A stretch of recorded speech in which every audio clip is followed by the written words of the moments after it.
Exodus 31 to 33, God said he was the one who gifted people with the talent to make all the items for the tabernacle. He has gifted us as well for the purpose of using those gifts to bring glory to his name. God instructed the Israelites to observe the Sabbath as a day of rest, and this is a good principle for us as well. We may worship God on any day, and in fact should worship him in our fellowship with him every day. But the principle for resting is a good one. Ultimately, we rest in Jesus Christ, and he is our Sabbath. God gave the two stone tablets to Moses here.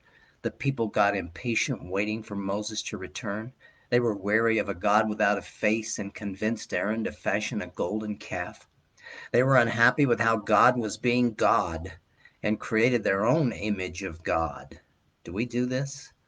This leader gave in to the whims of the people rather than remaining obedient to God. Some think sexual frenzy accompanied their celebration, which may have been influenced by their experience in Egypt. God was ready to destroy them, but Moses, a type of Christ, interceded on their behalf, and God relented.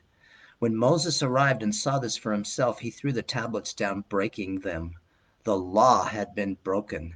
The sons of Levi gathered together with Moses, and about 3,000 men fell that day, maybe those who persisted in their sin. God told Moses he would not go with the obstinate people as they continued to the promised land for fear he might destroy them. Moses, who had spent intimate time with the Lord, said he wasn't going anywhere without him. This is a wonderful picture of what is really important. It's not about where we are going or what we are accomplishing or what our agenda is. It's about the relationship and fellowship with God, with Christ. Regardless of what's on the schedule for us today, the best thing about it is that we are going to be in intimate fellowship with Christ as we go. Matthew 22, 1 through 22, Jesus told the parable of the wedding feast. The king represents God who invites all to the feast, but they are not interested. The king's servants went out and invited both evil and good, even the Gentiles, and the wedding hall was filled. One showed up without wedding clothes on. It's interesting that the man, when confronted, was speechless. We can't attend the wedding feast without being clothed in Christ. He was assigned by the king to outer darkness, where there is weeping and gnashing of teeth, eternal torment without God. The religious leaders tried to trick Jesus, asking him if they should pay taxes.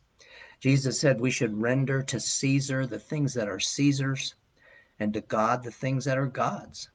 There are two spheres of authority here, and we have an obligation to both in proper measure.